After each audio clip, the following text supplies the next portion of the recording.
السلام علیکم جی، کیا حال چال ہیں آپ سب لوگوں کے؟ میں امید کرتی ہوں کہ آپ سب بالکل ٹھیک ہوں گے، خیریت سے ہوں گے۔ ناول تکون بائی عین الحیات کی یہ قسط نمبر 12 ہے، سائیکوپیتھ کی کہانی۔ ہماری کہانی کی کتاب کے پچھلے حصے میں جہاں لیانا اور کیسپر کو حاکم کے اصل قاتل کا علم ہوا، وہیں دوسری جانب تسبیل رشائل کی تاج پوشی کی رسم مکمل ہوئی۔ آئیں کہانی کو مزید آگے بڑھاتے ہیں۔ کہانی کو آگے بڑھانے سے قبل ہم ایوان کے تھمے ہوئے سمندر میں پڑتے چاند کے مدھم سے عکس میں ماضی کی جھلک دیکھیں گے، وہ ماضی جو دکھائے گا ہمیں حاکم کے قاتل کا اصل چہرہ۔ تو آئیں کچھ وقت کے لیے دور حالیہ کے پہیے کو الٹا گھمائیں، مگر اس پہیے کو گھمانے سے قبل ہمیں حاکم تسبیل کے محل کے ایک کمرے میں داخل ہونا پڑے گا، اس کمرے میں جہاں تاریکی کا دورہ ہے، اور اسی تاریک ماحول کے درمیان کہیں سے مدھم سی چرمر کی آواز ہماری سماعت سے ٹکرا رہی ہے۔ کیسی آواز؟ شاید ایک لکڑی کی کرسی کے مسلسل ہلنے کی، یوں کہ کوئی اس پہ براجمان ہے اور وقفے وقفے سے اس پہ جھولتا ہے۔ ذرا غور کرنے پہ اندازہ ہوا کہ وہ کوئی اور نہیں، حاکم تسبیل ہے۔ اسے وہاں پا کر ہم جو ہی کمرے سے باہر کا رخ کرنے لگے، اسی پل ایک آواز ہماری قدم ساکت کر گئی۔ کیا تم یہاں آئے ہو میری کہانی جاننے؟ حاکم تسبیل کی آواز نے پل بھر کے لیے ہمارا سانس اٹکایا۔ ہم دبے قدموں واپس گھومے۔ آؤ میں سناؤں تمہیں اپنی کہانی۔ نہ جانے کیوں ہمیں لگا کہ وہ مسکرایا ہے، طنزیہ مسکراہٹ۔ آؤ میں لے چلوں تمہیں ماضی میں، آؤ مل کر گھماتے ہیں وقت کا پہیہ۔ وہ کہہ رہا تھا ہر تاثر سے آری لہجے میں، اور سن رہے تھے ہم دم سادھے۔ پھر اچانک ہوا ہمیں ایک عجیب احساس، لگا یوں کہ بدل گیا ہے ہمارے اطراف کا منظر، اور دکھائی دے رہا ہے ہمیں اپنے ارد گرد حاکم تسبیل کا ماضی کسی فلم کی مانند، اور سنائی دے رہی ہے اس کی آواز پس منظر میں کہانی سناتے کسی داستان گو کی طرح۔ داستان گو جس کے الفاظ تھے کچھ ایسے: تھا ایک شہزادہ ملکی ایوان کے شہر لارک کا، جنم لیا تھا جس نے قصر حاکم میں۔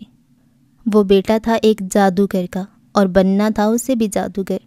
ہوا جب وہ 1 برس کا تو آمد ہوئی اس کے قصر میں 2 اور بچوں کی، جو تھے برادران اس کے۔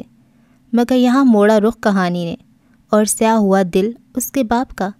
ہتھیار لیا اس کے باپ نے اپنے بھائیوں کا حصہ، اور کر لیا ارادہ چھوڑنے کا اپنے 3 بچوں کو ایک اجنبی مقام پر، کیونکہ تھا علم اسے کہ بیٹے میرے ہوں گے مجھ سے بھی زیادہ طاقتور۔ گر کر دوں گا میں انہیں اس ملک سے دور تو پھر نہ ہوگا میرا کوئی ثانی۔ مگر طاقت کی ہوس اس کی نہ رک سکی، اور جادو سے اپنے اس نے کیے قائم روابط شیطانی ارواح سے۔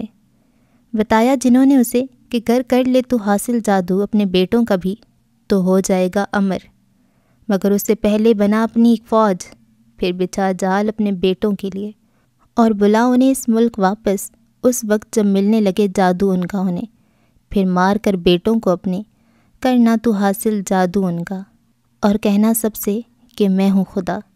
تیار تھا لائے عمل اس بدبخت کا مکمل، اور مطابق اسی کی ترتیب دی اس نے اپنے بچوں کے لیے پہیلی، اور چھوڑ آیا انہیں ایک دوسرے مقام پر۔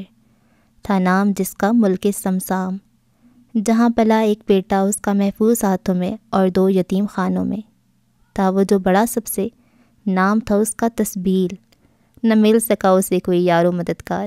وہ پل رہا تھا جس یتیم خانے میں، پڑتی تھی وہاں اسے مار۔ رویہ تھا سب کا سرد و بیزار اس سے، ملتا تھا نہ کھانا نہ پانی اسے۔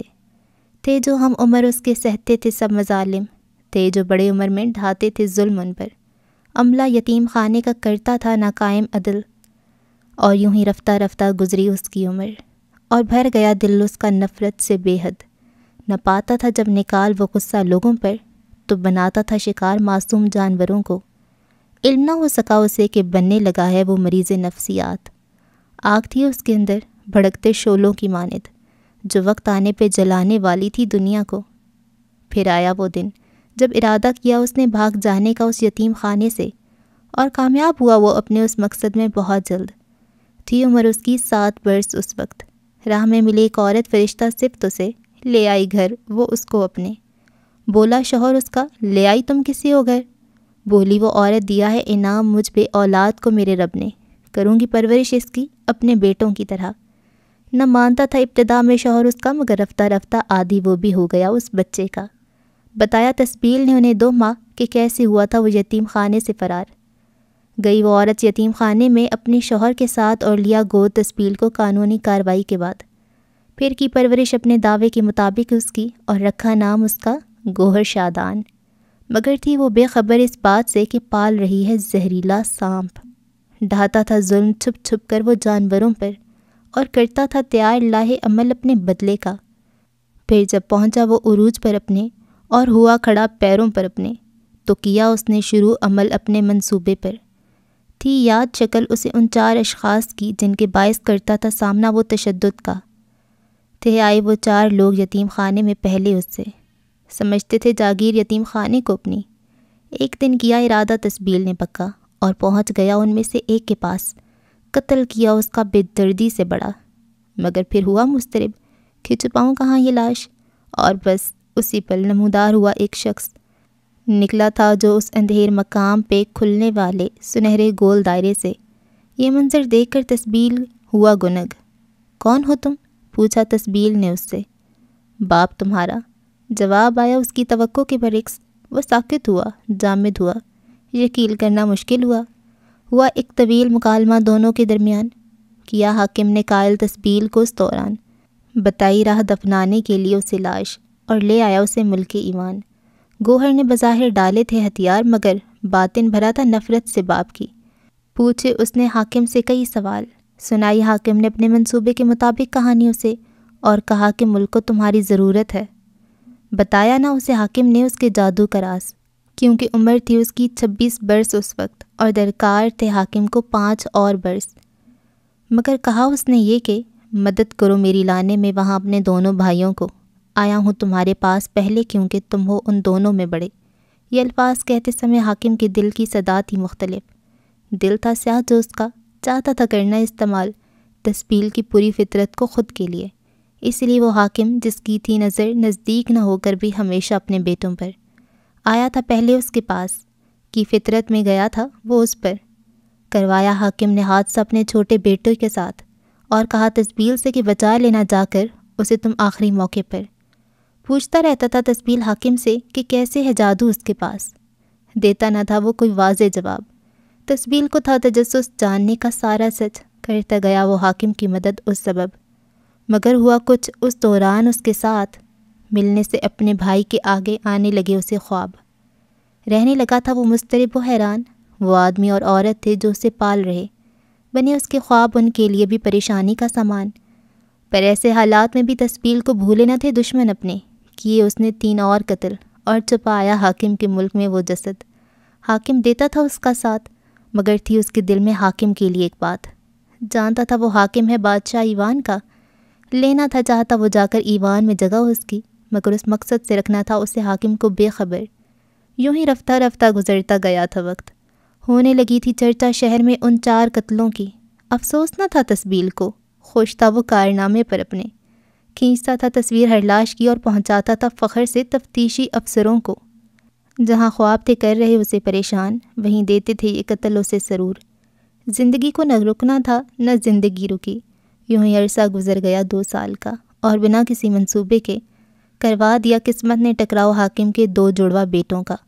ایسے کہ سمر نے دیکھے کیسپر کو، مگر وہ نہ دیکھ سکا اسے، اور آغاز ہو گیا حاکم کے تیسرے بیٹے کے برے خوابوں کا۔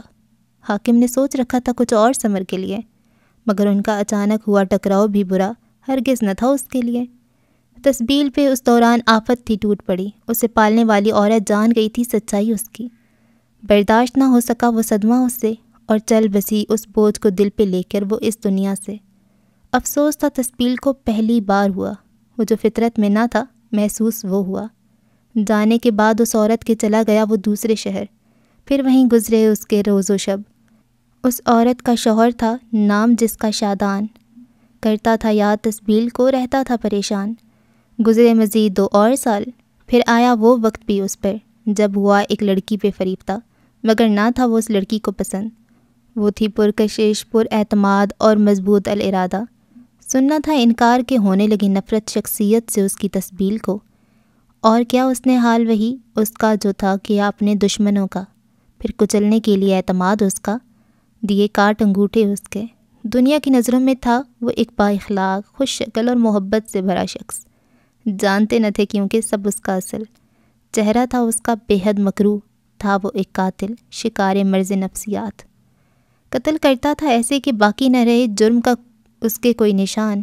کیے تھے جو قتل 5 اس نے، مل نہ سکا تھا کوئی ان کا واضح سراغ، مگر تفتیشی افسروں کو تھی تلاش ہنوز اس کی۔ اسی دوران جہاں کیسپر اور سمر تھے برے خوابوں سے پریشان، وہیں ہونے لگا تھا نمودار تسبیل کا جادو۔ ایک دن اس نے حاکم سے کہا، بتاؤ کہ راز کیا ہے اس سب کا؟ حاکم نے کہا، اس سے انتظار کرو صحیح وقت کا۔ گزرا مزید ایک اور سال۔ شادان جو جانتا تھا تسبیل کو ہے کوئی پریشانی، ہوئی اس کی ملاقات سٹاپ پر ایک اجنبی لڑکی سے۔ کہا اس نے اس سے، بیٹا ہے ایک میرا، پریشان کرتے ہیں اسے برے خواب، تم ایک مارے نفسیات، کرو اس کا علاج۔ لڑکی تھی وہ، لیانا تھا جس کا نام۔ راضی ہوئی وہ بنا کسی تردد کے اس کام پر۔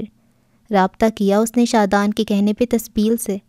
تسبیل جسے نہ کوئی تھی دلچسپی اس سب میں، راضی ہوا تو بس برقرار رکھنے کی خاطر اپنا جھوٹا کردار۔ مگر پھر ایک دن شادان آیا چلا دوسرے شہر میں اس کے پاس، اور وہ یوں ہی کرتا رہا اداکاری اس کے ساتھ۔ بتاتا تھا سب کو نہیں فکر میرے باپ کو میری، لیا تھا اس نے کہنے پہ بیوی کے اس کی مجھے گود۔ تھی عمر 5 سال میری اس وقت جب علم ہوا شادان کو اس کی ان تہمتوں کا، صدمہ اسے پہنچا بہت گہرا۔ چپ چاپ ایک دن وہ نکل چلا گھر سے اور جا بسا ایک دارالامان میں۔ انتظار وہ کرتا رہا گوہر کا وہاں پر، آئے گا بیٹا میرا لینے مجھے ادھر۔ گوہر نے مگر پلٹ کے نہ اسے دیکھا، اور وہیں انتظار کا مارا وہ بوڑھا چل بسا۔ گوہر نے نہ کیا کسی سے موت کا اس کے ذکر، کہتا رہا وہ سب کو نہیں میرے باپ کو میری فکر۔ پھر بالآخر آیا وہ وقت بھی جب حاکم نے سنائی تسبیل کو وہی من گھڑت کہانی، بتایا اسے کہ کیوں ہے جادو پاس اس کے، اس لیے کہ ملک ایوان کے خزانے کو اپنی اصل حالت میں لائیں کہ وہ تینوں۔ یہ الفاظ تھے حاکم کے گوہر کے سامنے۔ اسی دوران جب ملے وہ 3 بھائی، تسبیل کو چلا پھر یہ پتہ، جانتی ہے لیانا اپنے باپ کے توسط سے ایوان کے بارے میں بہت کچھ۔ حاکم نے تھی جو کہانی تسبیل کو سنائی، تھا اس کے مطابق دیا دھوکہ اس کے بھائیوں نے اسے۔ مفرور تھے وہ ساتھ اپنے 2 وزیر زرار اور داروکا کے۔ تسبیل نے جب سنا نام لیانا کے باپ کا، جان گیا یہی ہے وہ زرار حاکم نے کیا تھا ذکر جس کا، مگر نہ بتایا اس نے حاکم کو اس بابت کچھ بھی۔ بدلہ لینا تھا چاہتا کیونکہ وہ حاکم سے اپنے بدترین بچپن کا۔ وہ وقت بیان پہنچا جب روانہ ہوئے وہ ایوان کی طرف۔ حاکم تھا خوش کہ آخر انجام پانے والا ہے اس کا مقصد، بے خبر اس بات سے کہ پاس ہے تسبیل کے ایک اور منصوبہ۔ ایوان میں رہا وہ ہر دم خاموش مگر چوکس، کرتا رہا بظاہر ہر شے میں حاکم کی مدد، اور جلد ہی پتہ لگا لیا حاکم کا اصل مقصد۔ مگر حاکم کو بھی پتہ چل گیا لیانا کا اصل۔ آیا تیش اسے اور پہنچا تسبیل کے سر پہ۔ کیوں چھپایا مجھ سے وہ جو تھا سچ؟ پوچھا تھا حاکم نے تسبیل سے یہ سوال۔ ہوں میں مالک اپنی مرضی کا، تھا تسبیل کا جواب۔ لایا ہوں میں تمہیں یہاں، تھی پرشکن حاکم کی پیشانی۔ نہ کرو بحث مجھ سے، مارنا ہے تو مار دو اسے، بڑی بیزاریت سے تسبیل نے کہا۔ کیا تم کرو گے قتل اس کا کہنے پہ میرے؟ حاکم پڑا تھا ڈھیلا، لہجہ تھا پچکارتا ہوا۔ کرتا نہیں ہوں قتل میں بے وجہ، جب تک کوئی نہ کھٹکے میری نظر میں، اور پھر وہ عورت تو پسند ہے میرے دونوں بھائیوں کی۔ الفاظ یہ حمایتی نہ تھے، الفاظ تھے یہ تنزیہ۔ وہ جانتا تھا چاہتا ہے حاکم ان تینوں کو مارنا، مگر پہلے اسے ہے لیانا کو راستے سے ہٹانا۔ لگا تھا اسے حاکم سمجھ لے گا اس کے اپنے منصوبے کو، اس لیے تھما دیا اس نے راز سمر کا اسے، اور لگا دیا معاملے میں اسے لیانا کے۔ لیانا کو مگر حاکم مار نہ سکا، مگر جانتا تھا تسبیل شک کرتے ہیں لیانا اور کیسپر حاکم پر۔ بس پھر انتظار تھا اسے صحیح وقت کا حاکم کو مارنے کے لیے، کیونکہ حاکم کا پورا راز آشکار تھا ہو گیا اس پر۔ وہ تخت جس کا پہلا وارث تھا وہ خود، چاہتا تھا حاصل کرنا وہ اسے۔ کچھ حسرتیں تھی زندگی کی، کرنا تھا چاہتا پوری وہ انہیں۔ مار کر حاکم کو کرنا تھا چاہتا حاصل طاقت اس کی، بننا تھا چاہتا وہ حاکم کی بجائے خود خدا۔ پھر تھا جس صحیح وقت کا اسے انتظار وہ آ گیا، حاکم کی موت کا وقت آ گیا۔ دھوکے سے حاکم کے گلے پہ خنجر چلایا اس نے، حاکم کی خود اعتمادی کچلنے کی خاطر کاٹ ڈالے انگوٹھے اس کے۔ کامیاب ہوا تسبیل اپنے لاہے عمل میں، مگر کوئی ہے جسے چل گیا ہے پتہ اس کا سچ، کوئی ہے جو اب بھی چھین سکتا ہے اس کا تخت، کوئی ہے جو اب بھی بن سکتا ہے اس تخت کا وارث۔ 3 افراد جو ہیں اب تسبیل رشائل کی آنکھوں کا کانٹا، اور کیا تمہیں علم ہے کہ لوگوں کو قتل کرتا ہے وہ کب؟ تب جب کوئی خطرہ ہو اس کے لیے، تب جب کوئی اس کی نظروں میں کھٹکے، تب جب کوئی حقیقت اس کی جان جائے، اور تب جب کسی نے بگاڑا ہو کچھ اس کا۔ داستان گو نے کہانی مکمل کی اور ایک لمبی گہری سانس خارج کرتا خاموش ہو گیا۔ بس ایک شخص، یا یہ کہا جائے کہ ایک مقتول تھا جس کا ذکر اس نے اپنی کہانی میں نہیں کیا تھا، اور وہ تھا جانباز۔ شاید وہ قتل اس کے لیے خاص اہمیت نہ رکھتا تھا، مگر وہ لا علم تھا اس بات سے کہ جانباز اس کے نئے وزیر داروکا کا بیٹا ہے۔ حاکم رشائل کو اس بات کا علم تھا، مگر جانباز نے اس کا اعتماد جیت لیا تھا۔ پر کیا واقعی جانباز نے رشائل کا اعتماد جیت لیا تھا، یا اس کی محل میں موجودگی کی وجہ کچھ اور تھی؟ کس سے خبر؟ دوسری جانب اب کہ گوہر اسی کرسی پہ دوبارہ جھولتا اپنا آگے کا لائے عمل ترتیب دے رہا تھا، کرسی کی چرمر خاموش ماحول میں ارتعاش پیدا کر رہی تھی۔ اب اسے مزید اداکاری کی ضرورت شاید نہیں پڑنی تھی۔ اب بہت جلد وہ سامنے سے اپنے حریفوں کا مقابلہ کرنے والا تھا۔ اب بہت جلد اصل جنگ کا آغاز ہونے والا تھا، صحیح اور غلط کی جنگ، حق اور باطل کی جنگ، سچ اور جھوٹ کی جنگ۔ خاموشی۔ کہتے ہیں وقت بہترین مرہم ہے، مگر کیا تمہیں پتہ ہے کہ وقت زخم نہیں بھرتا، بلکہ پچھلے زخم سے بڑا زخم دیتا ہے کہ پچھلے گھاؤ کی تکلیف بھول جاتی ہے۔ ہماری کہانی کے کرداروں کے ساتھ بھی وقت نے یہی ستم ڈھایا ہے۔ سمے وہی ہے، رات، تاریک اور گہری رات۔ ملک بھی وہی ہے، جادوگروں کا دیس ایوان، اور جگہ بھی وہی ہے، حاکم کا محل جس کا حاکم اب کوئی اور تھا۔ بس منظر مختلف ہے۔ منظر ہے حاکم تسبیل کے محل کی ایک قدرے سنسان راہداری کا، جہاں پہنچ کر ہمیں سید میں آگے بڑھنا پڑے گا۔ یہ سیدھا راستہ ہمیں پہنچائے گا ایک تہخانے نما کمرے میں، جہاں دیواروں پہ جا بجا مشعلیں جل رہی ہیں، اور وہاں موجود ہیں 3 افراد۔ دائیں دیوار میں کسی کتب خانے کی طرح مختلف شیلفز بنے ہیں، اور وہیں اس وقت کیسپر کھڑا ہے، جبکہ اس کے مقابل رکھی 2 کرسیوں پر لیانا اور سمر براجمان ہیں۔ 3 افراد کی موجودگی کے باوجود وہاں ایسی خاموشی ہے کہ سوئی بھی گرے تو آواز پیدا کر جائے۔ گوہر، وہ ایسا نہیں کر سکتا۔ سمر کی آواز کو راستہ ملا۔ وہ کیسے ایسا کر سکتا ہے؟ وہ اپنا سر دونوں ہاتھوں میں تھام چکا تھا۔ اور بابا بھی، وہ کرب سے بڑبڑایا۔ چند لمحات پہلے کیسپر اور لیانا کے توسط سے جو حقیقت اس کے سامنے آئی تھی، وہ اس کی جان فنا کر رہی تھی۔ یہ سچ ہے، کیسپر ہنوز یوں ہی کھڑا تھا، مگر سمر کے لہجے کے مقابلے میں اس کا لہجہ قدرے سنبھلا ہوا تھا۔ وہ ابتدائی شوقی کیفیت سے بہت دیر بیتی باہر آ چکا تھا۔ ہم اس حقیقت کو جتنی جلدی ہو سکے قبول کر لینا چاہیے تاکہ آگے کا لائے عمل تیار کر سکیں۔ سمر کی کرسی سے کچھ آگے رکھی کرسی پہ بیٹھی لیانا نے بھی گفتگو میں حصہ ڈالا۔ آگے کا لائے عمل؟ سمر نے سر اٹھا کر نہ سمجھی سے اس کی جانب چہرہ پھیرا تھا۔ جانتے ہو کیا سمر؟ کیسپر نے اس کے الجھن زدہ چہرے کو دیکھتے قدم آگے بڑھائے۔ صرف تخت حاصل کر لینا اہم نہیں ہے۔ سمر اس کے قدموں کی جنبش دیکھتا اسے پل آگے آتا دیکھ رہا تھا۔ اصل چیز جو اہم ہے وہ ہے اس تخت کی حفاظت کرنا۔ وہ اس کے نزدیک ٹھہرا۔ کرسی پہ بیٹھا سمر نظریں اٹھائے اسے دیکھتا رہا۔ اور اب ایک چیز جو گوہر کو کرنی ہے وہ ہے اپنے تخت کی حفاظت، اور جب وہ طاقت اور تخت حاصل کرنے کے لیے ہر حد پار کر سکتا ہے تو اس طاقت کو برقرار رکھنے کی خاطر کس حد تک جائے گا تمہیں اس بات کا اندازہ ہونا چاہیے۔ وہ ایک پل کو خاموش ہوا۔ تو اب ہم کیا کر سکتے ہیں؟ اس کے ماتھے کی شکنیں کم ہونے کی بجائے مزید بڑھیں۔ فی الحال ہمیں صرف ایک چیز کرنی ہے۔ وہ اب بھی سمر کے عین مقابل کھڑا تھا، اور وہ ہے خود کی حفاظت۔ ایک نظر سمر پہ اور دوسری نزدیک موجود لیانا پہ ڈالی۔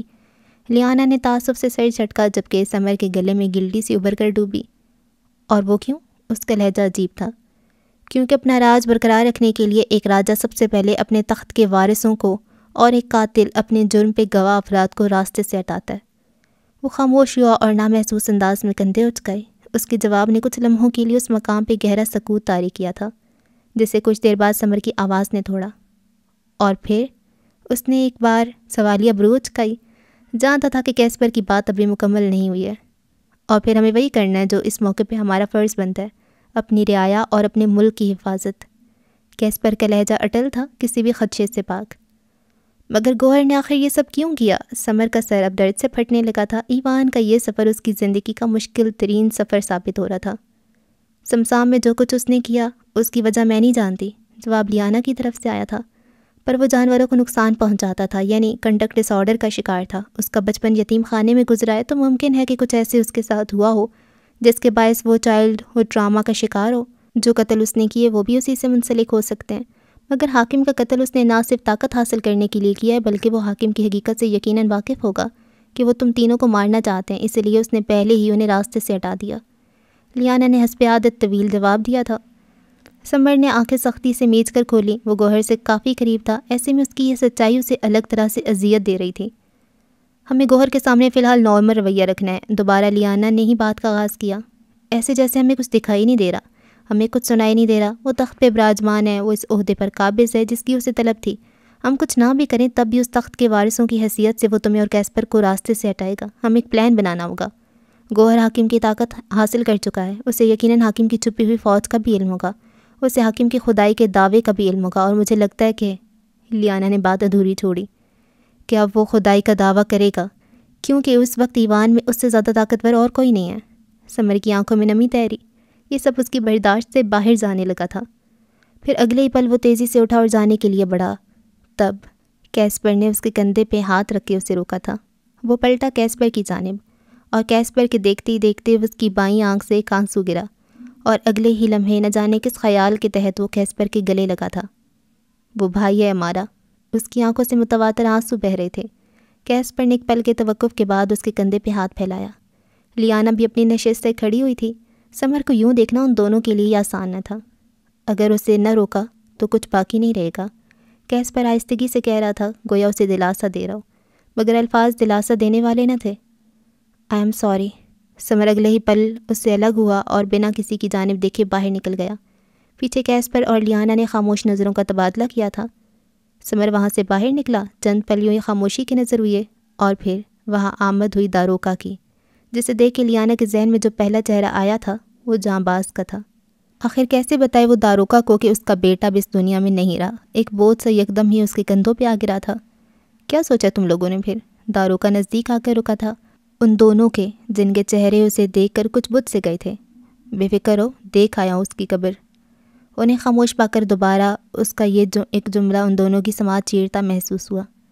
کس کی؟ لیانا کے حلق سے وہ مشکل آواز نکلی۔ اسی کی جس کی موت کی خبر تم دونوں مجھے نہیں دے پا رہے تھے۔ وہ یوں کہہ رہا تھا جیسے معمول کے جملے ادا کر رہا ہو، مگر اس کا ہر ایک جملہ لیانا کا دل زخمی کر رہا تھا۔ زخمی تو داروکا کا دل بھی تھا، مگر وہ اپنے تاثرات کم ہی کسی پہ ظاہر کرتا تھا۔ جانباز کا خون رائے گا نہیں جائے گا، گوہر کو اس کے کیے کی سزا ضرور ملے گی۔ کیسپر نے سختی سے لب کاٹتے ایک نگاہ لیانا پہ ڈالی، پھر رخ موڑ کے قدرے سنبھلتے ہوئے داروکا کو دیکھا۔ خود کو قصوروار مت سمجھو لیانا، تمہاری جگہ میں ہوتا تو جس طرح وہ محل سے فرار ہوا تھا اسے ہی قاتل سمجھتا۔ اسے کافی دیر سے خاموش پا کر اب داروکا اس کے نزدیک آیا تھا۔ ویسے بھی آج نہیں تو کل تسبیل جانباز کو، گہری سانس بھری، میرے بیٹے کو توقف کیا، راستے سے ضرور ہٹاتا، اور اس کی آنکھوں میں دیکھ کر کہہ رہا تھا، اور اب کے داروکا کے دیکھتے دیکھتے لیانا کی آنکھوں میں پنپتی پشیمانی کی جگہ الجھن نے لے لی تھی۔ کیا مطلب؟ وہ پوچھے بنا نہ رہ سکی۔ تم دونوں کو کیا لگتا ہے یہ جانتے ہوئے بھی کہ جانباز میرا بیٹا ہے، رشائل نے اسے کیوں اپنا وزیر رکھا ہوا تھا؟ کیا صرف اس لیے کہ اس نے اس کا اعتماد جیت لیا تھا؟ داروکا نے کہا، اور قدم قدم چلتا اس کرسی پہ جا کر بیٹھا جس پہ کچھ دیر پہلے سمر براجمان تھا۔ حاکم جیسا شخص کسی پہ بھروسہ کرے گا؟ واقعی، لیانا نے تنفر استہزاء سے کہتے سر جھٹکا۔ یہ شاید وجہ داروکا کے خاندان میں نسل در نسل چلا آتا وہ خاص جادو تھا۔ کیسپر نے ایک بار پھر پیچھے کو ہوتے اسی دیوار کے ساتھ پشت ٹکائی جس دیوار کے ساتھ لگ کر وہ سمر کی موجودگی میں کھڑا تھا، البتہ اب کے لہجے میں دلچسپی کا عنصر بھی واضح تھا۔ جہاں لیانا کو اس کے جملے نے حیرت میں مبتلا کیا، وہیں داروکا نے بھی ایک بھرپور نظر اس پہ ڈالی۔ یہ جملہ شاید اس کی توقع کے برعکس تھا۔ تمہیں کیسے پتا؟ لیانا نے اپنی حیرت چھپانے کی کوشش بالکل نہ کی، جبکہ داروکا نے اپنی حیرت ظاہر نہ کرنے کا ارادہ کرتے ہوئے کوئی سوال نہ کیا تھا۔ جس عجیب ملک میں ہم رہ رہے ہیں وہاں آ کر میں کم از کم اپنی آنکھیں اور کان بند نہیں کر سکتا تھا۔ مجھے علم تھا ہم پر کسی بھی وقت کہیں سے بھی کوئی بھی حملہ کر سکتا ہے۔ کیسپر نے ہلکے پھلکے انداز میں کہتے شانے اچکائے۔ آپ میری سوچ سے زیادہ سمجھدار ہیں۔ داروکا اسے متاثر ہوئے بنا نہ رہ سکا۔ بالکل، لیانا نے دانت پیسے، اور اس کے جلے کٹے انداز پر کیسپر کے چہرے پہ لمحاتی مسکراہٹ ابھری۔ خیر شہزادہ شازم درست ہیں، دراصل ہمارا نسب ان لوگوں سے ملتا ہے جو ایوان میں سب سے پہلے جادو میں ماہر ہوئے تھے۔ داروکا نے باری باری دونوں کو دیکھتے دوبارہ بات کا آغاز کیا۔ وہ کل 5 افراد تھے جنہوں نے مل کر ایک خاص جادو ترتیب دیا تھا۔ ایوان کی تاریخ کا سب سے زیادہ طاقتور جادو۔ مگر ان کے جادو بنا لینے کے کچھ ہی عرصے بعد ایوان میں خطرناک وبا پھیلے اور ان 5 میں سے 4 افراد چل بسے، اور باقی رہ جانے والے ایک شخص نے اس جادو کو اپنے اندر سما لیا۔ اسی شخص کی نسل آگے بڑھتی گئی اور جادو ایک سے دوسرے میں منتقل ہوتا گیا۔ تم لیانا ہمیشہ حیران ہوتی تھی میرے جادو کی وسعت دیکھ کر، تو وہ جادو مجھے بھی ملا تھا، اور یہ اسی کے اثرات ہیں جو میرا جادو ایوان کے باقی لوگوں سے مختلف ہے، کیونکہ ایک وقت تھا جب میرے پاس نہ صرف ایوان کے لوگوں کی طرح جادو تھا بلکہ اپنا نسلی جادو بھی تھا۔ آپ کے مطابق وہ ایوان کا سب سے طاقتور جادو تھا؟ پھر 30 سال پہلے ہی آپ نے حاکم کو کیوں نہیں روکا داروکا کی بات ابھی درمیان میں تھی جب لیانا نے تیزی سے اسے بیچ میں ٹوکا۔ کیونکہ جس شخص کے پاس الٹیمیٹ پاور ہوتی ہے لیانا، اس کے بچے کی ولادت کے ساتھ ہی اس کی طاقت اس کے بچے میں منتقل ہو جاتی ہے اور اس کی اپنی پاور رفتہ رفتہ مدھم پڑنے لگتی ہے، اور اس وقت داروکا کے بچے کی ولادت ہو چکی تھی۔ کیسپر کے الفاظ پر ان دونوں نے پھر نظریں اٹھا کے اسے دیکھا تھا۔ داروکا کو لفظ الٹیمیٹ پاور سمجھ نہ آیا، مگر اس بات کا مفہوم وہ ضرور سمجھ گیا تھا، مگر نہ جانے کیوں کیسپر کے آخری جملے نے داروکا کے گلے میں کلٹی سی ابھاری۔ مگر حاکم نے کبھی اس جادو کو حاصل کرنے کی کوشش کیوں نہ کی؟ اسے تو ہر طاقتور جادو تک رسائی بنانی تھی۔ لیانا کے ذہن میں ابھی تک بہت سوال تھے، کیونکہ وہ جادو ہمارے نسب کے لوگوں کے علاوہ کسی اور کو کبھی نہیں مل سکتا۔ میرے دادا سے میرے باپ میں منتقل ہوا، میرے باپ سے مجھ میں، اور آپ سے جانباز میں۔ لیانا نے پھر اس کی بات کاٹی۔ یہی وجہ تھی جو حاکم نے آپ کے دھوکے کے بعد جانباز کو آپ سے بدزن کر کے پہلے اپنے محل میں جگہ دی، پھر اس کے اپنے پیروں پر کھڑے ہوتے ہی اسے اپنا وزیر مقرر کر لیا۔ جانباز ویسے بھی آپ کی بجائے حاکم کو ٹھیک سمجھتا تھا، اور حاکم یہی تو چاہتا تھا کہ وہ خاص جادو جو اپنی طاقت کے لحاظ سے اس کے لیے خطرناک ثابت ہو سکتا ہے، وہ جس کے پاس ہے وہ شخص اس کے سامنے ہی رہے۔ Keep your friends close and enemies closer, Casper کا جملہ بے ساختہ تھا۔ لیانا نے گردن کو اس بات میں خم دیا، پھر دوبارہ بولی۔ حاکم نے تو جانباز کو کچھ نہ کیا کیونکہ وہ اس کے کنٹرول میں تھا، مگر اس بات کو جان لینے کے بعد جیسے کہ آپ نے بتایا آج نہیں تو کل گوہر جانباز کے قتل کا ارادہ ضرور کرتا، پر میں نے کبھی جانباز کے جادو میں وہ بات نہیں دیکھی داروکا جو آپ کے جادو میں ہے، اور پھر جانباز کے پاس الٹیمیٹ پاور تھی تو وہ خود کی حفاظت کیوں نہ کر سکا؟ لیانا کا سوال عام تھا، پر نہ جانے کیوں داروکا کی زبان پل بھر کو سل گئی تھی، گویا اس بات کا جواب کٹھن ہو۔ کیسپر نے بغور داروکا کا انداز دیکھا، پھر لیانا کی جو منتظر نظروں سے داروکا کو تک رہی تھی۔ کچھ کھٹکا تھا ان دونوں کو اس پل یہاں۔ دراصل ایوان کی دوسرے جادو کی طرح یہ خاص جادو بھی ہمیشہ سے اپنے وارث کے اندر رہتا ہے، مگر عمر کے حساب سے 3 کے صف میں آنے کے بعد ظاہر ہونا شروع ہوتا ہے، اور داروکا کا انداز مبہم سا تھا۔ ان دونوں نے آج سے پہلے داروکا کو یوں بات کرتے کبھی نہیں دیکھا تھا، وہ جواب دینے میں ہمیشہ سے بہت صاف گو رہا تھا۔ اور لیانا نے سوالیہ بروج اچکائی۔ جانباز کی عمر تو 30 سے زیادہ تھی داروکا، کیا جانباز واقعی الٹیمیٹ پاور کا وارث تھا؟ کیسپر کا سوال کافی کڑا تھا۔ مجھے لگتا ہے اس وقت ہمیں اپنے حالیہ مسئلے پہ غور کرنا چاہیے، کوئی منصوبہ بنانا تھا نا ہمیں۔ آپ جواب نہیں دینا چاہتے؟ لیانا نے عام سے انداز میں پوچھا۔ میں جواب نہیں دینا چاہتا، داروکا نے نظریں چرائے بغیر اٹل لہجے میں کہا۔ کچھ دیر پہلے والی جھجک اب غائب تھی، وہ پھر وہی داروکا بن گیا تھا۔ بہتر ہم اپنے منصوبے کی طرف آتے ہیں۔ لیانا نے گہری سانس بھری اور کیسپر کو دیکھا جس نے بھی سر کو اس بات میں ہلکی سی جنبش دی تھی، گویا کہہ رہا ہو کہ ہمیں واقعی اس وقت حالیہ مسئلے پہ غور کرنا چاہیے۔ پھر چند پل یوں ہی خاموشی کی نظر ہوئی اور کیسپر نے کھنکار کے گلا صاف کرتے بات کا آغاز کیا۔ سب سے پہلے ہمیں منصوبہ، سب سے پہلے ہمیں گوہر کے سامنے معمول کے مطابق برتاؤ کرنا ہے جیسے ہم کچھ نہیں جانتے۔ منظر تھا طعام خانے کا جہاں اس سمے کھانے کی میز طرح طرح کے پکوانوں سے سجی تھی۔ لیانا، کیسپر اور سمر اپنی اپنی کرسیوں پہ براجمان تھے۔ انتظار تھا تو گوہر کی آمد کا۔ کچھ پل گزرے اور گوہر طعام خانے میں داخل ہوا تمکنت کے ساتھ۔ آج اس کا انداز کافی مختلف اور مغرورانہ تھا۔ گوہر سربراہی کرسی پہ براجمان ہوا، کیسپر اور لیانا اسے دیکھ کر مسکرائے، مگر اگلے ہی پل سمر تیزی سے اپنی نشست چھوڑ کر کھڑا ہوا اور وہاں سے نکل گیا۔ طعام خانے میں گہری خاموشی نے بسیرا ڈال دیا تھا۔ داروکا، اب آپ یہاں کے وزیر ہیں، وہ آپ کی حقیقت نہیں جانتا، اس لیے اس موقع سے فائدہ اٹھائیں، اس کے ساتھ اس کا بازو بند کریں اور ہر چیز پہ کڑی نظر رکھیں۔ دربار کے برخاست ہوتی گوہر وہاں سے نکلا۔ داروکا اس کے پیچھے دائیں طرف چل رہا تھا۔ وہ تیز تیز آگے بڑھتا ایک راہداری میں آ کر ٹھہرا اور ہاتھ کے اشارے سے داروکا کو جانے کے لیے کہا۔ داروکا بنا کچھ کہے اس بات میں سر ہلاتا جانے لگا تھا۔ جب گوہر نے پلٹ کر ایک نظر اس پہ ڈالی، داروکا نے بھی ٹھہر کے اسے دیکھا تھا، پھر اس کی نظروں کا مفہوم سمجھ کر جھک کے اسے سلام کیا۔ گوہر کے لبوں پہ فاتحانہ مسکراہٹ ابھری۔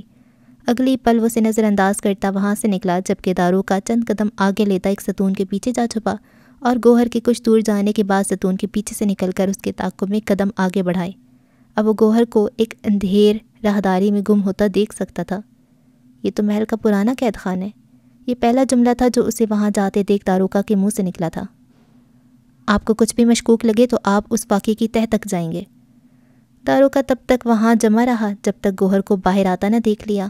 کچھ دیر بیتی، اب کہ گوہر باہر آیا تھا، اس کے باہر آتی داروکا کی توجہ اس رنگ نے کھینچی جو ہمیشہ نظروں کو دور سے دکھائی دے جاتا ہے، سرخ رنگ، جو اس وقت گوہر کے ہاتھوں پہ لگا تھا۔ داروکا کی آنکھوں میں سایہ سے لہرایا اور اس کے دیکھتے ہی دیکھتے گوہر اس کی نظروں کے سامنے سے اوجھل ہو گیا۔ آپ کو کچھ بھی مشکوک لگے تو آپ اس واقعے کی تہہ تک جائیں گے، مگر خیال رہے اسے اس سب کی بھنک تک نہیں پڑنی چاہیے۔ اس کے وہاں سے جاتی داروکا قید خانے کی جانب بڑھا تھا، یکے بعد دیگرے بڑی تیزی سے 3 تنگ اور تاریک چھوٹی راہداریاں عبور کرتا اس مقام تک پہنچا جہاں قطار در قطار مختلف قید خانوں کی سلاخیں دکھائی دے رہی تھیں، اور تب اسے وہ منظر دکھا، وہ دل خراش منظر۔ وہ برق رفتاری سے آگے بڑھا اور تیسرے نمبر پہ کھلی سلاخوں کی جانب آیا جہاں اندر کی جانب سے خون بہتا ہوا نظر آ رہا تھا، اور تب اس نے دیکھی وہ 2 لاشیں۔ ان لاشوں کی حالت نہایت خراب تھی، ان کے جسم کا ایک ایک عضو ان پر ہوئے ظلم کی کہانی سنا رہا تھا۔ داروکا شکستہ قدموں سے چلتا آگے آیا اور ایک ایک کر کے دونوں مردوں کے چہرے بغور دیکھے۔ بے تحاشا لمبے بالوں، گندے بدبودار لباس اور خون آلود اجسام کے ساتھ وہ اس کے حاکم تو کہیں سے نہیں معلوم ہو رہے تھے۔ ہاں، اس کے حاکم اسماعیل اور میکائیل، جنہیں رشائل نے اب تک قید میں کر رکھا تھا تاکہ اس کے وہ بھائی جو اس کو اپنی حرکتوں سے باز رکھنا چاہتے تھے اسے دنیا کا خدا بنتا دیکھ سکیں، مگر گوہر نے اس کی طرح ان کا کام بھی تمام کر دیا تھا۔ اسے اپنے تخت میں کوئی شریک نہیں چاہیے تھا۔ دفتن ایک کھٹکا ہوا اور داروکا خواب کسی کیفیت سے جاگتا بھاگنے کے سے انداز میں وہاں سے نکلا۔ ہمیں اس کی کمزوریوں کو ڈھونڈنا ہوگا۔ کیسپر سبززار میں چہل قدمی کر رہا تھا جب سپاہیوں کی چہمگوئیوں سے اسے اطلاع ملی کہ گوہر نے آج اپنے ایک مشیر کو فارغ کر دیا، صرف اس لیے کیونکہ اس کی پوشاک گوہر سے زیادہ اچھی دکھائی دے رہی تھی۔ کسی کو خود سے آگے اور خود سے اچھا قبول کرنا اس کے لیے مشکل تھا۔ کیسپر کے لب مسکراہٹ میں ڈھلے۔ گوہر کی کمزوریاں ڈھونڈتے وقت ہمیں یہ خیال رکھنا ہے کہ اسے ہماری کمزوریوں کا علم نہ ہو سکے۔ محل کے ہال میں کھڑے کیسپر اور سمر ساتھ کھڑی لیانا کی کسی بات کو سن کر مسکرا رہے تھے۔ لیانا پر جمی ان دونوں کی نظروں میں ایک الگ قسم کی چمک تھی۔ وہاں سے گزرتے گوہر نے اس منظر کو ذہن کی اسکرین میں محفوظ کیا، آنکھوں میں موجود شیطانی چمک دگنی ہو گئی تھی۔ مگر یہ سب ہم صرف تب کر سکتے ہیں جب تک گوہر کو حاکم کی وہ فوج نہیں مل جاتی۔ ایک بار اسے وہ فوج مل گئی تو پھر اسے کامیاب ہونے سے کوئی روک نہیں سکتا، کیونکہ ہمارے پاس اسے روکنے کے لیے پھر کوئی ہتھیار، کوئی طاقت باقی نہیں رہے گی۔ منظر ہے جنگل کے ایک پراسرار مقام کا جہاں سیاہ چوغا پہنے، ماتھے پہ لکیروں کی صورت میں ساہی ملے کھڑے گوہر کی مٹھی میں سیاہی رنگ کی مٹی ہے۔ مٹھی کو یوں ہی سختی سے بند کی اس نے کافی دیر تک زیر لب ایک منتر بڑبڑایا، پھر مٹھی پر پھونک مارتی ہوئی اسے کھول کر اس میں بھری مٹی کو ہوا میں اچھال دیا۔ دیکھتے ہی دیکھتے اس مٹی نے ایک ہیولا کی شکل اختیار کی، عجیب و غریب ہیولے کی، جس نے نمودار ہوتے ہی گوہر کے گرد گول گول چکر کاٹنا شروع کر دیے تھے۔ گوہر کے لب ایک بار پھر ہلے، وہ اس ہیولے سے کچھ دریافت کر رہا تھا۔ جواب میں اس ہیولے نے یوں ہی چکر کاٹتے ہوئے کچھ اس کو بتایا اور گوہر کے ہونٹوں کے کنارے اوپر کو اٹھے۔ وہ یقیناً مسکرایا تھا کیونکہ اسے حاکم کی بنائی گئی فوج کا پتہ مل گیا تھا۔